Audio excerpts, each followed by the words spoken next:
Hello, and welcome back to another episode of Beyond the To-Do List. This is the first episode of Season 2. Yes, some people seem to have forgotten I said I was taking a break at the end of the last episode, and I actually was rather touched or thrilled that during my however many weeks it was, holiday break, that people contacted me and said, hey, I've noticed the show hasn't had any new episodes and all that. So, hey, thank you guys for wanting more shows, because that just shows me that I'm doing the right thing. I would suggest, hey, go ahead and use that excitement that you've had waiting for new episodes to, yes, right now at the front, top of the show, while you're listening, whether you're on your phone, at a desktop or whatever, stop what you're doing other than listening, keep listening, to go to iTunes. Go to beyondthetodolist.com/iTunes and go give it a rating or a review. It doesn't even have to be 5-star, although those are preferred. Give it whatever rating you'd like to give it, because it would be awesome at the front end of this new Season 2 for there to be a new flood of ratings and reviews in there to show appreciation of the show. I'm already feeling the appreciation. Now you can show me. Anyway, just a little front note right up there for all you people. This week, I get to bring to you Augusto Pinaud. He is an author he used to be in sales. He traveled all over, did a bunch of sales stuff. Then he moved into being an actual writer and an author, and wrote 25 Tips for Productivity, which is a great book, and you'll find that in the show notes, as well as a new book, which is particularly interesting to me, called No. And this whole concept of no, we touch on what no is, what the different types of no are, as well as just how does that apply to productivity. You'd be like, well, how does the word no apply to productivity? You'd be surprised, unless you already know, and that's the other spelling of the word no. And I'm trying not to be funny, but anyways, let's talk with Augusto. This week, I have an interview with Augusto Pinaud. And I hope I just pronounced that right. We even went over that previously. Is that right? You did it right. Awesome. I knew I'd get it. And he is a writer, and I'm going to even say an author, because I think maybe there's a little bit of a difference between that. I think maybe an author is when you've published something, like a book or something. So anyway, he is here to talk not only about something that I've read and love, which is called 25 Tips for Productivity, but also another new book, and even some of his experience with his publishing and productivity. So let's talk about this. 25 Tips for Productivity I read it on Kindle. I know it's also available in paperback, and I'm interested. What was kind of the instigator for, which came first, you writing and then the productivity emphasis, or did you already have this productivity interest in your life? And what's the timeline here? Well, the timeline is the writing came first. I knew when I was 14 that I wanted to be a writer. There was a lot of things around that, a lot of fear around that made me go for a law degree, an MBA, and a pretty successful career in sales. But my passion is to write. Aside of that, I've been studying productivity, I think, for over the last 10 years. What I have discovered is that most of the productivity books talk about saving hours, how you're going to save an hour here, an hour there, 2 hours a week, 7 hours a month. And in my experience, it's not on the hours you save, but in the minutes that adds up. My experience shows that if instead of focus on saving hours, you focus on saving minutes, over the end of the week, you will save much more than if you get rid of a couple of big rocks. The second thing is, in productivity, a lot of the books towards productivity goes to two markets. Goes to the executive, who has help and can delegate and all those things, or goes specifically on those terms to the stay-at-home person, mother or father, it doesn't matter. And there is a huge middle that need to adapt from one place or the other one, but there is really nothing written for them. And I live on that middle for many years. And that was part of the reason I discovered that was saving those minutes and those little tricks what exactly allowed me to be so effective on that middle, for call it in some way. Mm-hmm.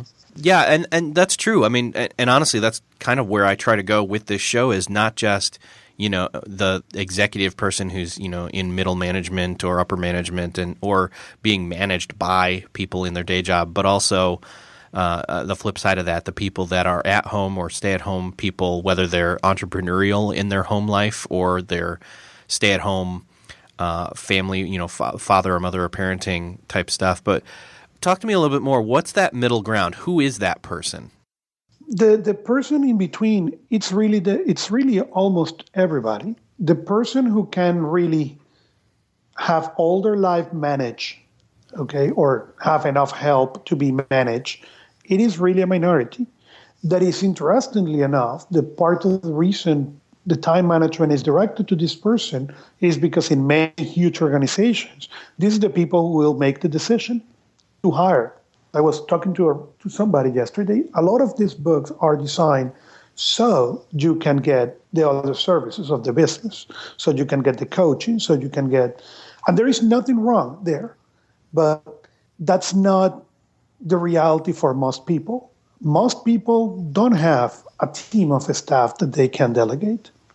And when you go to the other side, okay, that is the person who work at home, who stay at home and is doing their business at home, and doesn't matter if their business is just taking care of the family. That, in my opinion, is a harder job than go to work. But that person also don't have anybody, because you would love to delegate certain things to your toddler, but the reality is you are going to do it anyway. Yeah. And you ask them for help, even that you know that that's going to take you 10 more or 15 more minutes so they can learn it and get the skills. But is that people the one that run out of air and run out of time? And it is that people, that is me, that is you, who need to learn how to save those minutes so they can have time for themselves. Yeah. And you need to save it with that purpose. You need to find out what are you going to do with that time. That I will say is one of the most common mistakes people make in productivity in general. You discover how to save an hour and you don't have a clue what you're going to do with that hour. And then what happens is you fill it up with less of what you want, most likely. Yeah. In other words, you've made all this time, you got your stuff done, you've used some tips and some tricks or whatever you want to call those, just using your time smarter and wiser to where you're getting things done and doing it faster and getting it all done. And then suddenly you've got this extra time, but then you squander it watching TV. Well, sometimes it's watching TV. Sometimes it's adding more things to the list. Oh, yeah. Well, now, before I could handle 10 things a week, but now that I'm more effective, I can handle 20. Yoo-hoo! But when you see those 20 things on detail, they don't take you closer to your goals. That's true, because you could even add more worthwhile things in, but who says you need to add, say you've gotten your 10 done and you, instead of adding 10 more to be 20, you add only 2, but you're very decisive about which 2 you pick, maybe. That's correct. During years, I told you I was working sales for many years, and I was handling the Americas from Canada to Argentina. Okay, it was a really demanding hour because of the time. I live in California, but when it was 6 a.m. in California, okay, your difference in time with Argentina is 4 hours. It's 10 a.m. for them. So they are right in the middle of their day. Okay, and when 6 p.m. comes to California, people 6 p.m. is continue working. So it was really a 12, 14-hour day. And I set the rule that as soon as I get at home and until my daughter goes to sleep, my phone was off. And at the beginning, it was a really tough thing for people. What do you mean we cannot contact you after 6:30? Sorry. You can call me again at 10. We will have any conversation you want, or you can call me before 6 a.m. and I will have any conversation you want. But between 7 and 10, my phone is off. That's the time I can talk to my wife. That's the time I can enjoy my daughter. And it is those things, the things we don't do. We find how we're going to find this new hour, but then you get the hour and let it go wild. It is the same reason why people go to work and suddenly a meeting gets canceled and they have an hour of white space in their calendar. And what they do, they waste it. They waste it not to be mean. They waste it for two reasons. Number one, you're tired. And number two, you have no plan B. Yeah. You need to plan when you see your list of actions. You need to know what you're going to do, and you need to know what you're going to do if everything goes wrong. And most people have no clue. Yeah, I mean, I'll admit I don't have a backup plan for something I may do instead if a meeting suddenly doesn't happen. And what happens is then you go to your system and start looking to see what you can move forward. What if instead of that in the morning when you see your calendar and you see, well, great, I have all these meetings. Okay, well, this is what I'm planning for the day. What if one of these meetings gets canceled? Well, if a meeting gets canceled, that means I will get 45 minutes of focus time because everybody will think I'm in a meeting, so nobody will come and interrupt me. Well, why you don't pick something that will require that kind of focus of attention and put it on the bottom of your list? And if that meeting gets canceled, hey, you know exactly where you are going, so you don't need to think. The problem is when you are going 3,000 miles per hour, you can't think. I think it's Mario Andretti who said that if you have time to think, you're not going fast enough. And it is exactly like that. When it's 10 a.m. and you're working and you're running, you don't have time to think, sorry. If you and I will have canceled this meeting right now, okay, before we start, and you discover you have 45 minutes on your calendar, most people will freeze. Why? Because, well, I have 45 minutes. And then instead of see as a window of opportunity. So if you get those 45 minutes, but you don't know what you're going to do with them, then you just grab the low-hanging fruit. I mentioned in my book that people need to plan for focus time, and most people don't. If you see most people's calendar and you ask them, when are you going to get focus time? When are you going to shut up the world and work for 45 minutes? Most people don't have that on their calendar. And then they wonder why they work at 9 p.m. at home. And I understand there are many places where that is impossible.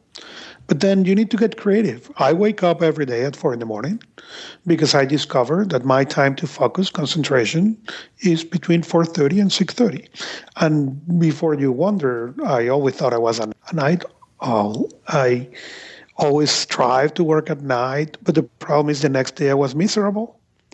Now I work from 4:30 to 6:37, and it's incredible. Most days, honestly, that's when I do most of my work, because after that I get a toddler running around, and it's difficult.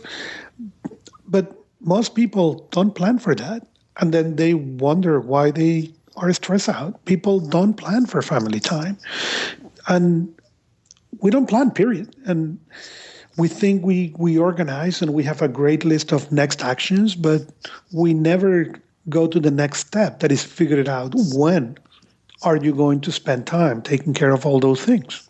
So kind of to transition into talking about the book, 25 Tips for Productivity, if there were, say, one most impactful tip that's in that book for you, what would that be and why?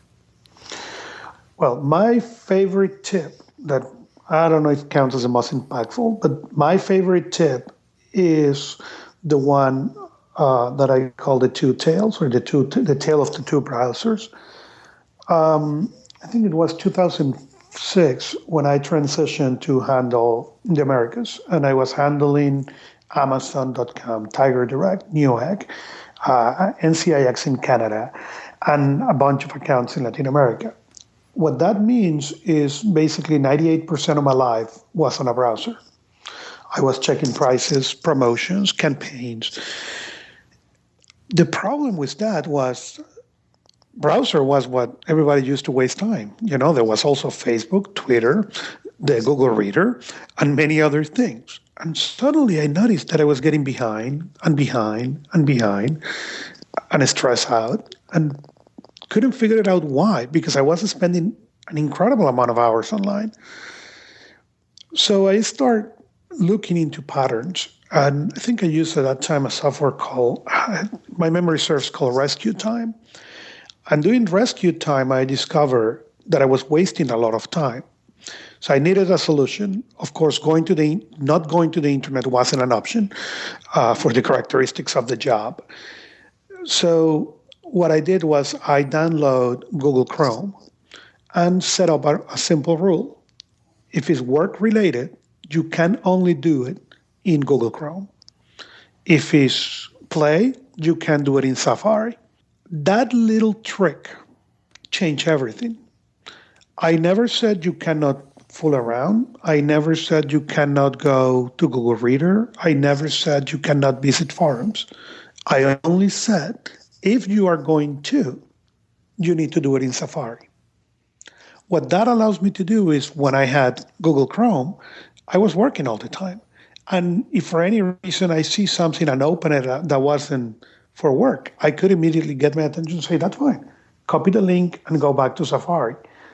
But that little conscious step has always been enough for me to bring back consciousness and decide if it's worth it or not to go and get distracted. Yeah, that's interesting. And that's one of the things that I'm actually doing. I'm using Firefox for work and Chrome for my personal. The problem is you don't get distracted in a conscious way. You just get distracted. Okay, you are thinking, you're going 3,000 miles per hour, you're not thinking. So you open that little link that your friends send that sounds like a wonderful article, and you read, and there's another link, and the next thing you know is 20 minutes. Mm-hmm. When you force yourself to think for a second, and that is as simple as change the browser, it's enough for you to say, let me write it down and I go back later. Or, you know what, I'm tired, let's do it. And you are okay. But then that step is the difference between wasting 20 minutes consciously or not. Yeah, definitely. And I think that's one of the things that people don't notice is just how quickly, like, for example, if you ever heard of the latte tax, I think is what some people have referred it to, is where like people that go in and get their daily Starbucks, that, if 7 days a week you're paying $5, you've paid $35 in a week for coffee. And that suddenly if you go back and look at your monthly budget, and I've been guilty of this, suddenly, 35 times 4, and you've got, $150 on average in a month. $150 on coffee? Really? That's what I spent? But it's that same principle. You don't notice how small wasted things, whether it's money or time or whatever other resource, how much they add up until you actually add them up. And that is exactly what I was saying at the beginning of our conversation about saving minutes. It applies exactly to that. You think, same as in money, I'm going to save on this big item.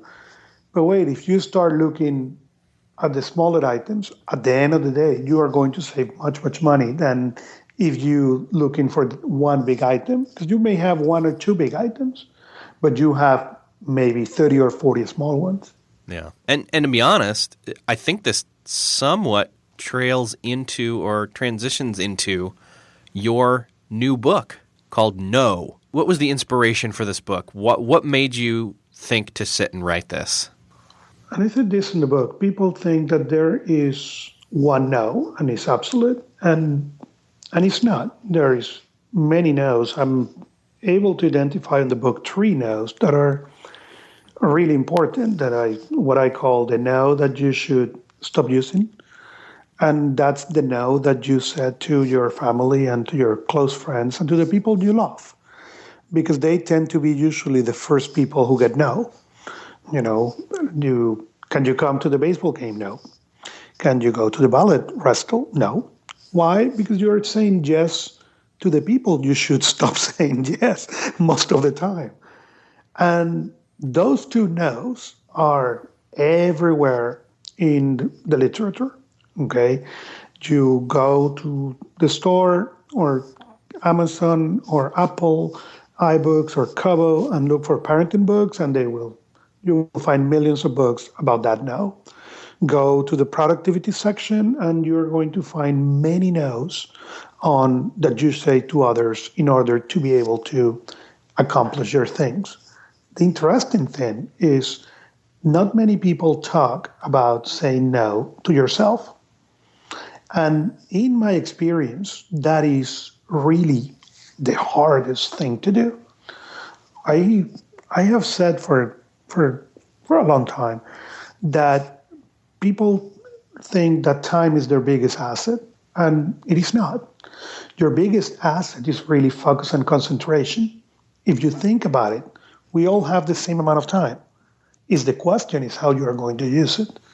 And you are only using time really effectively when you can focus and concentrate. And the only way you're going to start doing that better is if you learn how to say no. And especially how you say no to yourself. That is a really big challenge. The problem is, say no is a muscle. Okay? And like any other muscle, if you don't exercise it, you don't have it as strong. And if you don't exercise it and you don't have it as strong, you don't know when to use it appropriately. It is as simple as that. And that is the premise of the book. It's a really short book, but it shows you how poorly we use the no.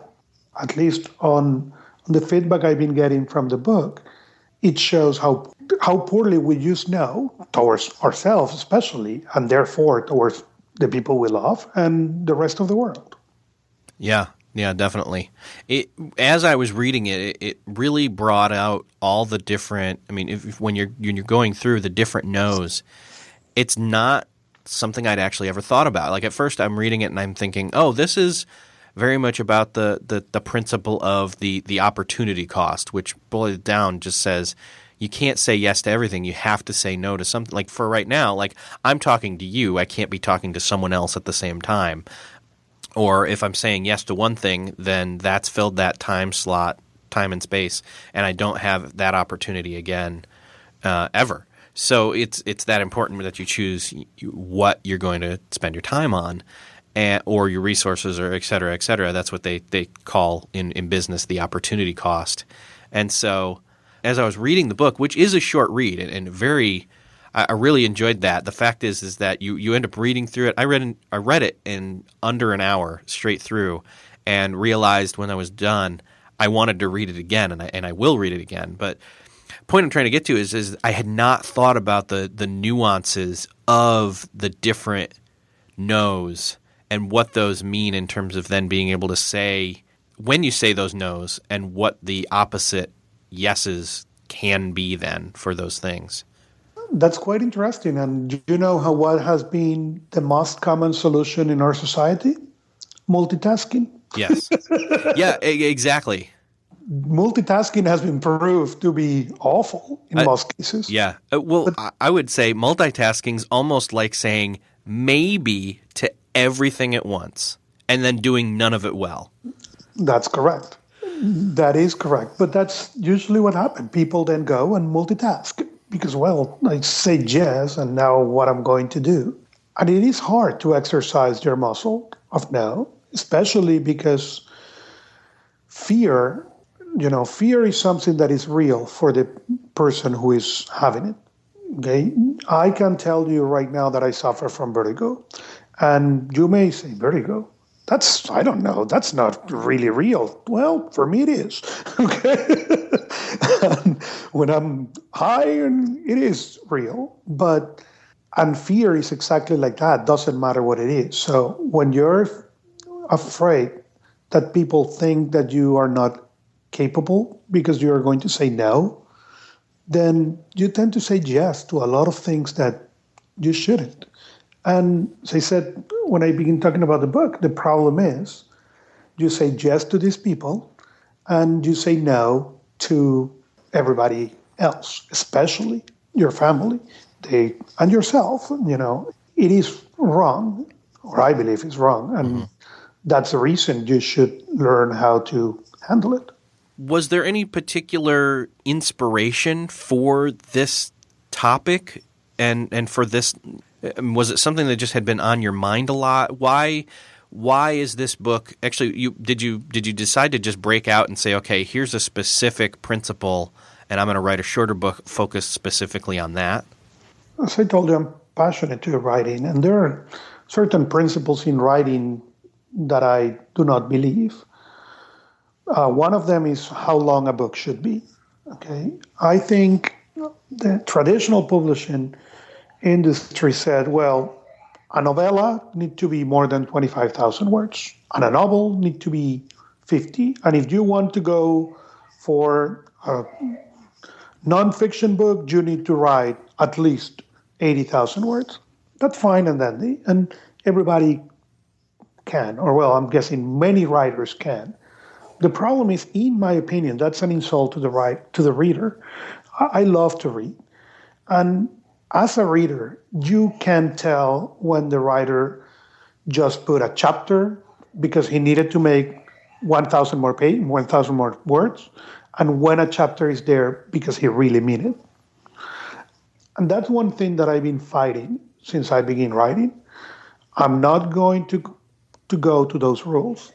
If a book is 6,000 words, because that's the specific that tells to explain it, it is 6,000 words. I'm not going to try to make it 60,000 because, again, I believe that's an insult to the reader. And I love to read. And if you think about it, how many books have you read that really, in the half of the book, if they will have stopped it there, the book will have been fantastic. Yeah. I love the story of Jason Fried. When he wrote Rework, they wrote the draft and they cut half of it because he wanted the book to be really what he wanted to say and not all the fat that needed to be around. In order to do that, he went with a creative vision that nothing less to expect of him, and he go and get this incredible guy called Mike Rohn to do the images. And the book ended up incredible. But that same book, if he will have follow the rules and add all the fat, so he needed to make it on the length the publisher were asking, will have not been the same book. And I believe it's a great principle to follow as a writer.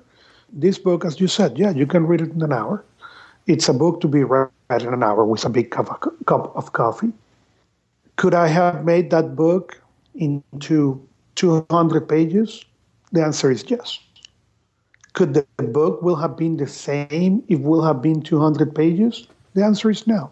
That I appreciate that you mentioned that you want to read the book a second time. That is a bigger praise than anything else. If that book will have been 200 pages, okay, the only way to make that is adding a lot of emptiness that will have killed what the book does. And honestly, you actually said no to it. So the irony there. I did. I say no to anything that I did not believe in the book. It is the same thing. 25 Tips for Productivity is 150 pages. And it is not because I could not make them longer. I made a huge effort after it was done to cut, to make it so the stories that were really relevant and not just stories to have stories. I'll honestly say this. I feel like I almost like the shorter one better.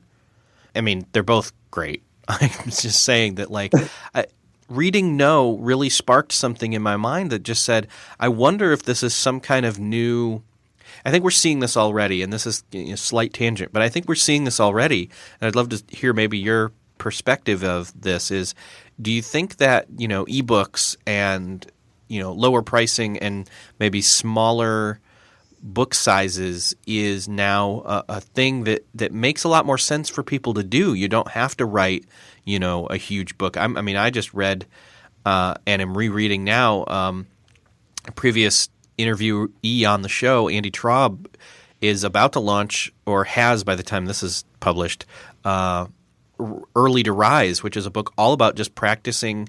It teaches you how to do the hard work of practicing to get up early and get that discipline in.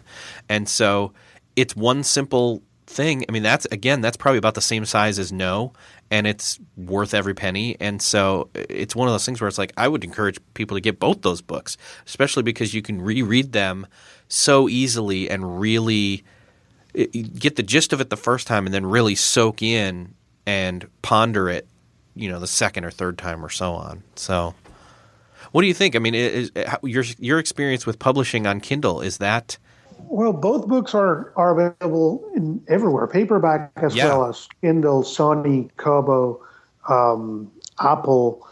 And I think what has changed is the traditional model, who is being shaken right now. In order to make it worth it in their eyes, the books need to be a certain size, so that you can get attention when people walk into the bookstores. The reality is, most people don't walk into the bookstores these days. Right. Okay, the big bookstore here in the United States, it's struggling, and it's struggling because they're trying to do anything except selling books. But that's a different issue.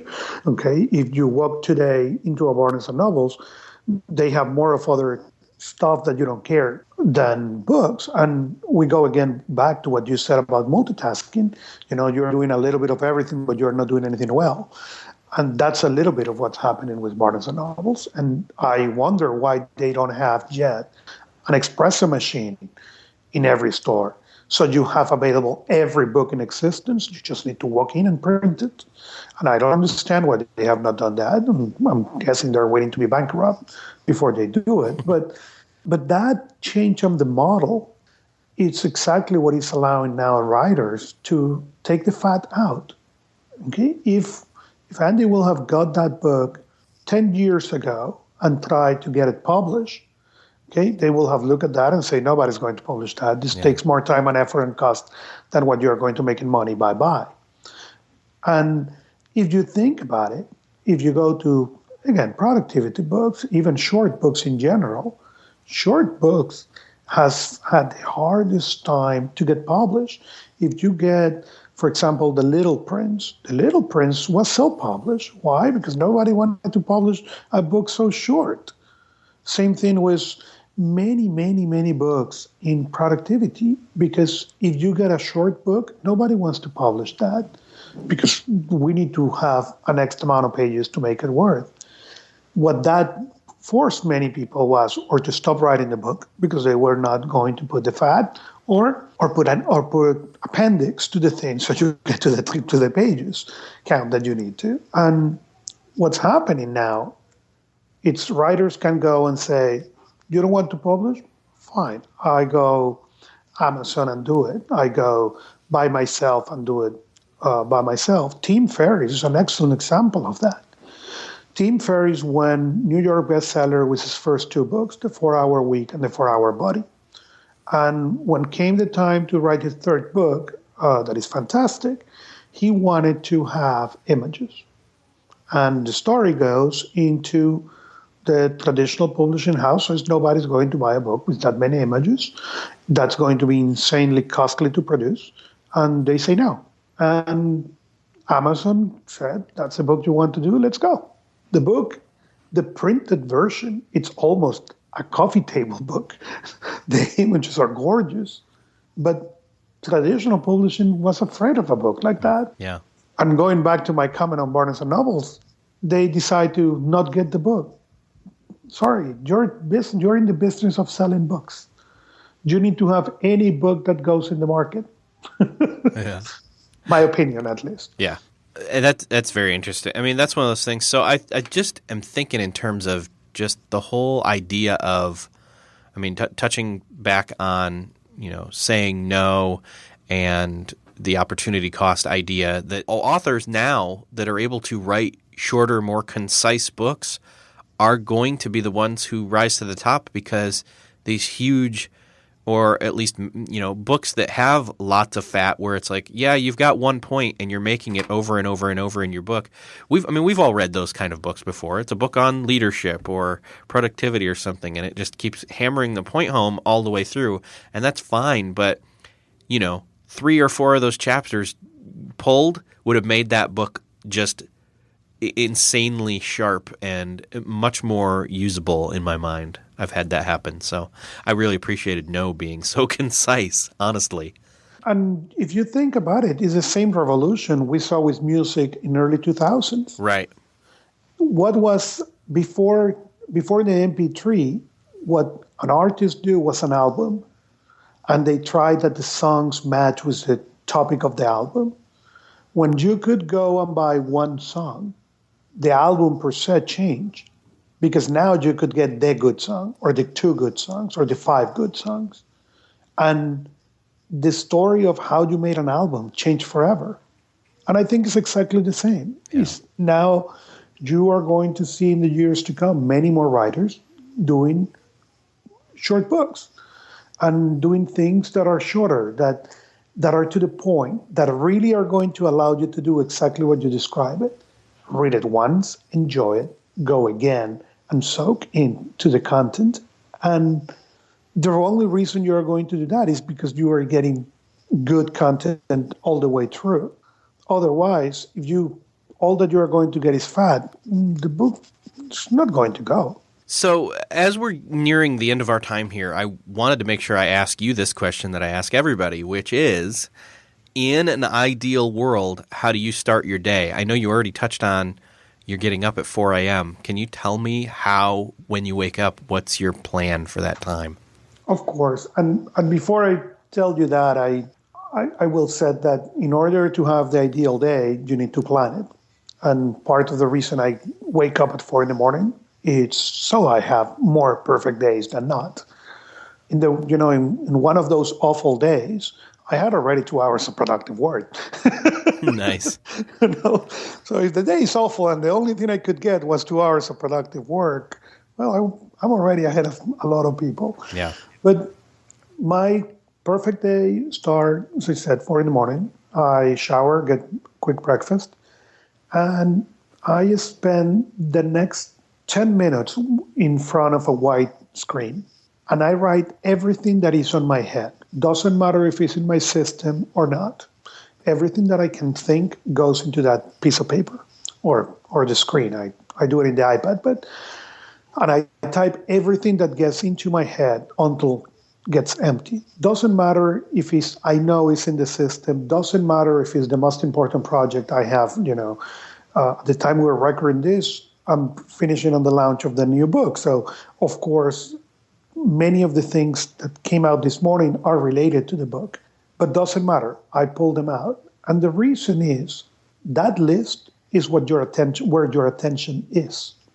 We tend to be bogged down for dumb things because we don't give them the importance they have. And yes, sometimes they are dumb and unimportant things. But if you have done this exercise, and for the 10th day in a row, or the 3rd day in a row, you have read, get a new bulb for the garage. Get a new bulb for the garage is probably not important. Probably you have many other things on your list that are way more important. But you know what? That's where your mind is deviating the attention. So if you are noticing those things, they're coming and coming and coming, get rid of them. Do them, even if they are the most mundane and irrelevant and non-important thing on your list. Because what you are not consciously noticing is that that's where your attention is. And it's a quick exercise. You go, open the page, write until what is your attention is easy. Think what you're thinking right now, put it down. And as soon as you do that, then pay attention to that for a second. There are things that you're going to discover that are not in your system, add them. But there are things that you're going to discover that are so absurd, that are getting your attention, that really get rid of them. Yeah. Because then you are going to free up all that attention to what is really important to you. So I said already, and I believe this is important, It's focus and concentration, your biggest asset, not time. We all have the same amount of time. Yeah. Well, unfortunately, our time has come to an end. And so I'm going to have links to all the books in the show notes for this episode, but also links to where people can find you online. Is there any particular place you prefer people connect with you? I love Twitter, and I'm at Pinaud at Twitter. I also have a blog, augustopinaud.com, and on 2013, launching a new project that is called Prod 365, and the site is prod365.com, where I'm leaving a short tip for every day of the year, from January 1st to December 31st. It's a short tip of something that can help you improve. That sounds like a really exciting project. I'll be checking that out for sure. All the places where I tend to. Well, Augusto, thank you so much for coming on the show. Thank you very much for having me, Eric. It was a really, really fun show. Well, that wraps up another episode of Beyond the To-Do List. Again, thank you to Augusto for stopping by and talking with me about No. You can follow him at all the links that we gave and check his stuff out on the show notes for this episode, which you can find at beyondthetodolist.com/19. beyondthetodolist.com/19 is where you'll find the links to all Augusto's books, as well as his Twitter account and other ways to connect with him and myself. And again, if you're enjoying this show, share it with your friends on Twitter or Facebook. You can follow me on Twitter, for example, ERIK, the letter J, FISHER. Tweet me and let me know you listened to this episode, and let me and Augusto know that you got something out of it. And we'll see you next time. Beyond the To-Do List is a proud member of Noodle Mix Network at noodle.mx. Find more great podcasts like How to Podcast, Clean Comedy, Once Upon a Time, Christian Worldview, and more at noodle.mx. Think, laugh, and succeed by subscribing to our podcasts at noodle.mx.